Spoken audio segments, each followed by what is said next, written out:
Davlatimiz rahbarining tarixiy tashabbuslaridan yana biri yoki eng kattasi desak ham xato bo'lmaydi, kambag'allikni qisqartirish. Ortda qolgan 8 yil davomida bu masala kun tartibidan bir kun bo'lsin tushmadi. Bugun davlatimiz rahbarini ertaga kech o'ylantirayotgan va qiynayotgan bu mavzu, ochig'ini aytish kerak, ko'p yillar davomida mutlaqo yopiq bo'lgan. Odamlar o'z yog'iga qovurilib yuravergan. Davlat uzoq yillar davomida bu haqiqatdan ko'z yumib kelgan. Kambag'allar borligini tan olmagan, tan olinmagan. Eng katta tashvishim odamlarning daromadini oshirish, kambag'allikni qisqartirish degan edi O'zbekiston yetakchisi muloqotlardan birida. Mana shunday maqsad bilan mazkur muammo mavjudligi xalqaro darajada rasman tan olindi. Nafaqat tan olindi, balki O'zbekiston tarixida birinchi marta kambag'allik muammosini qisqartirish strategik maqsad sifatida belgilandi. Kuyunchaklik bilan aholining kambag'al qatlamini ro'shnolikka, to'kinchilikka olib chiqishdek ezgu niyatda boshlangan umummilliy harakat o'z mevasini berdi.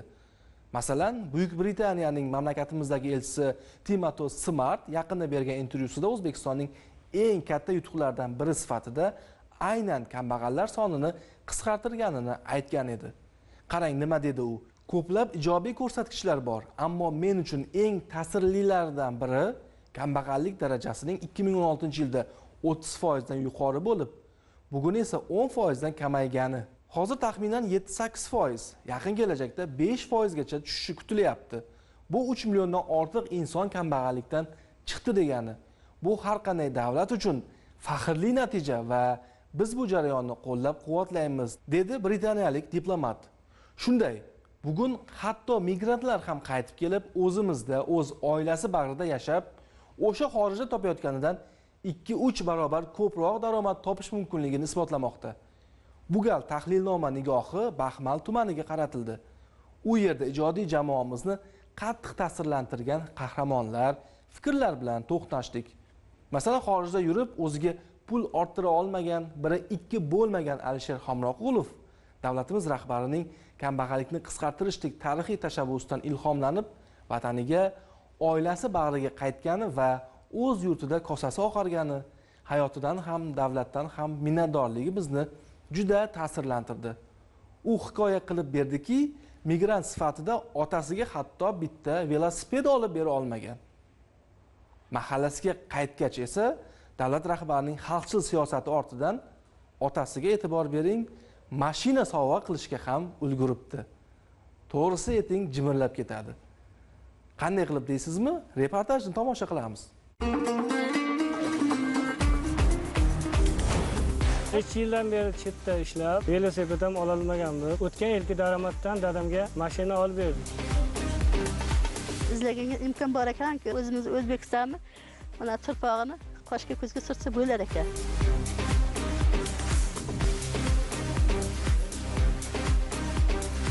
Mana birinchi mavsumga olov ekdik. Ikkinchi mavsumimiz sentyabrga tayyor bo'ladi. Eng muhimi bu ishni boshlaganimdan keyin kambag'allik degan ro'yxatdan chiqdik. Juda xursandman bunga.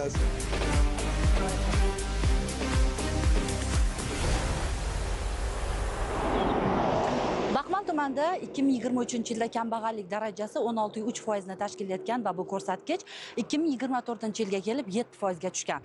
Bilamiz, Baxmal asosan tog' yon bag'rlarda joylashgan hudud o'zlashtirilmagan lalmi yerlardan iborat. Davlat rahbarining tashabbusi bilan o'sha yerlar daromad manbaiga aylandi. Buni biz tumanning Qutlug'obod, Istiqlol va Novqa mahallalari misolida ko'ramiz. Qutlug'obod mahallasi qo'shni Tojikiston bilan chegaradosh. Hudud asosan lalmi yerlardan iborat. Hech kim o'ylamaganki, qachondir bu yerlarga suv kelishini, obod bo'lishini. Bugun davlat rahbarining tashabbusi bilan orzu ham qilinmagan narsalar real hayotga ko'chdi. Endilikda Qutlug'obodlik ishsiz, daromadsiz aholining ham kunlik, oylik kirimi bor. Mahallada kambag'allik darajasi 2022-yilda 75% ni tashkil etgan. 2025-yil iyun holatiga bu ko'rsatkich 7% ga tushgan. Bu degani 10 baravar kamaygan. Bizning hudud suv chiqmaydigan lalmi joylar bo'lgan edi oldinlari. Shunga Rossiyaga chetga chiqib ishlaganmiz. Chetda ishlashda o'zi bo'lmagan. Keyin Rossiyadan qaytganimdan keyin keyin mana shu sheriklarimizni ko'rdik, shundan andoza olib 22-yildan beri bu dehqonchilik bilan shug'ullanamiz. Bu yil yerlarni yana kengaytirdim.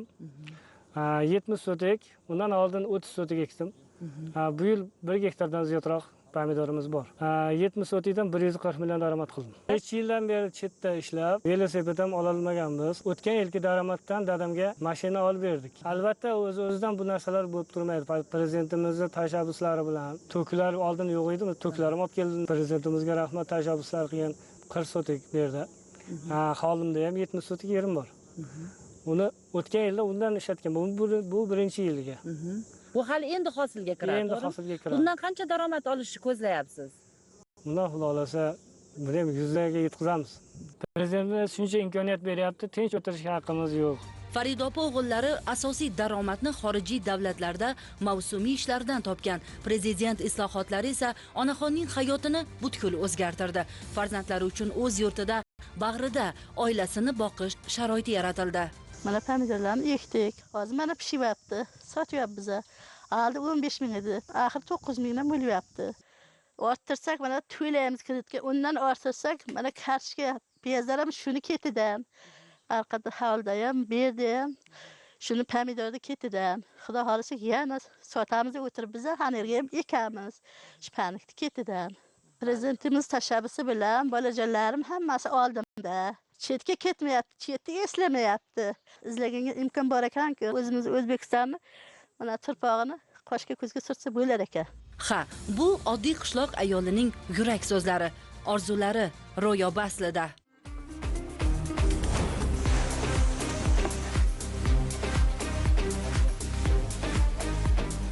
Hozir biz Qutlug'obodlik 22 yoshli Quvonchbek xonadonidamiz.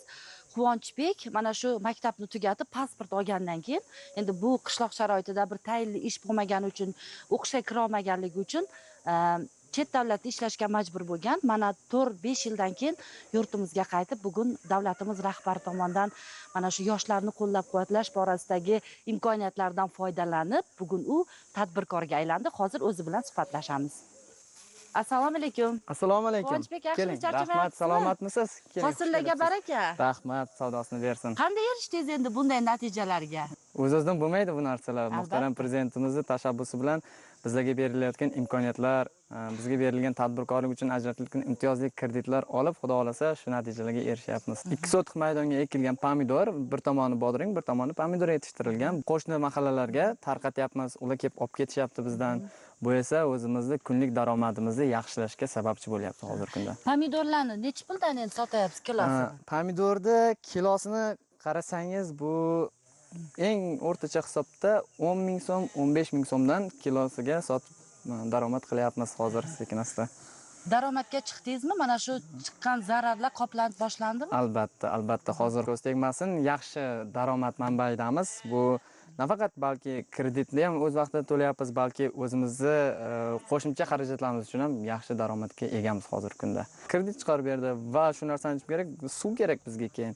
Artizanga ham qo'shimcha yordam berdi. Bu hozir juda katta narsa. Bizda suv ham bor, yer ham bor, resurslar ham bor, daromad ham bor. Oilaviy tadbirkorligimiz ya'ni qilganimizdan keyin biz qo'shnilarimiz qiziqishdi. 3 nafar jo'ram, o'zimning do'stlarim, birga mahalladosh yigitlar, ular ham shuni ilhomlanib hozir parnikni qurish jarayoniga ketyapti. Muhtaram Prezidentimizning 2024-yil kambag'allikdan farovonlik sari dasturini aynan bizning mahalla tizimida o'sha aholimiz kutib turgan qaror desam noto'g'ri bo'lmagan bo'ladi. Sababi ushbu qarorda har bitta imtiyozlar, preferensiyalar, ijtimoiy, iqtisodiy holatlar bo'yicha imtiyozlar bandma-band izohlab ko'rsatib bergan. O'sha imtiyoz, o'sha subsidiyalardan biz maqsadli, unumli foydalangan holda hozirgi bitta O'smat Barlos qishlog'imizda 120 ta xonadon to'liq pomidorchilikka ixtisoslashgan. 23-yilgi imtiyozlardan bergan fuqarolarimiz bu yilga 1 yildan keyin daromadini ko'ryapti degan, endi meni xolijonimga qo'ymayapti-da, mendan so'raydi, menga kredit bergin, 50 sotiq, 60 sotiq, 1 gektar pomidor ekay deyapti. Endi o'zlari ham aytadi, chetda yurgan ekanmiz, 5 yil, 6 yil, birovning qo'liga qarab o'zimizni xor qilib yurganmiz ekan degan fikrda aytib qoladi.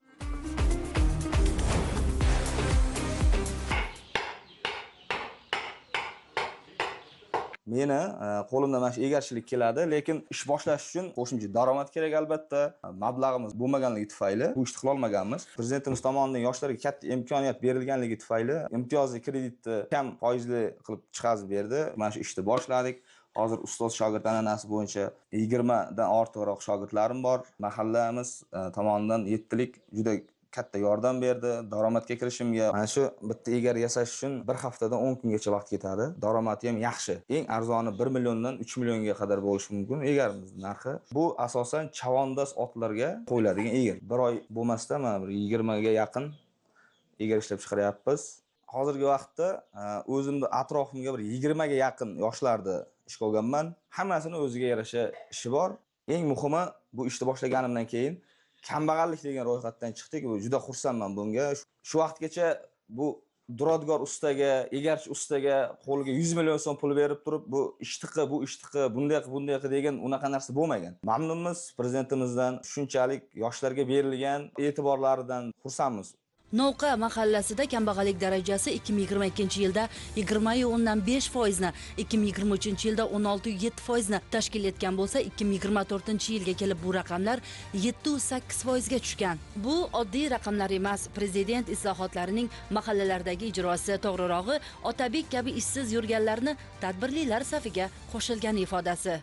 Odam qachon baxtli bo'ladi? Odamlar kistasida puli bo'lsa, tayinli ishi bo'lsa, daromad manbaiga ega bo'lsa, ana o'shandagina jamiyatdan xursand bo'ladi. Davlat rahbarimizning siyosati xalqimizning baxtli, to'ks bo'lishiga qaratilgan. Bugungi kunda mana shu mahalla yettiligimizning har bir xonadonlarga eshigini taqillatib kirib borayotganligi, borib o'sha xonadonlarimizning nima muammosi borligini aniqlayotganligi, bank xodimlari kelib tadbirkorlik yo'nalishida bo'ladigan kreditlarimizni bizlarga ajratib beryapti. Vaqti kelganda banklarda eshigining og'zida yillab, oylab o'tirib biz kredit ololmaganmiz. Bu bizning orzuyimiz bo'lgan. Bugun mana bank xodimi eshigimizning oldiga kelib kredit beryapti. Bunaqangi farovonlik, bunaqangi to'kinchilik qachon bo'lgan?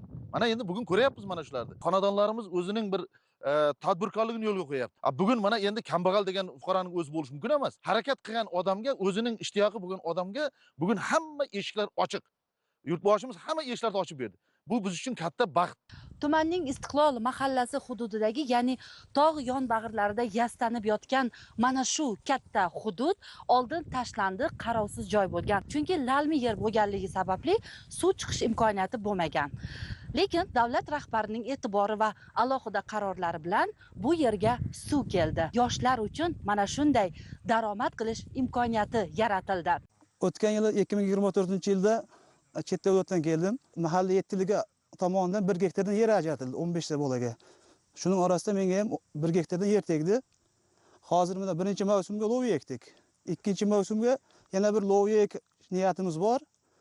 Bir 5-6 kundan keyin yulamiz birinchi mavsumda. Ikkinchi mavsumimiz sentyabrga tayyor bo'ladi. Uchinchi mavsumiga chisnog ekmoqchimiz. U kelasi yilning 26ning may oyiga tayyor bo'ladi. Hozircha o'rtacha hisobda birinchi mavsumda 50-60 million atrofida bo'ladi. Ikkinchi mavsumda 40 million 50 million atrofida. Chisnokning xarajati sal ko'proq bo'ladi, ishlov berilishi daromadi 40-50 millionga yaqin bo'ladi lekin. Bu narsalar o'zini o'zi bo'lgan yo'q. Oldin bu yerlarga suv chiqmas edi. Bir martalik bug'doy ekinlar, arpalar ekilardi. Prezidentimizning tashabbusi bilan suv chiqarildi. Hozirgi kunda mana loviya ekilib turibdi. O'zi mana ko'rinib turibdi, hosillari yaxshi. O'tgan yili chet elda yurgan paytim bu narsalar to'g'risida umuman tushimga ham, hayolimga ham kelmagandi. Mana hozir endi ancha daromadimizni o'nglayapmiz. Buni yana bitta tomoni yerning 5 yillik soliqdan ozod etildik. Bu narsa hech qayerda yo'q. Mana bizga prezidentimiz ana shu 5 yillik soliqdan ozod qildi.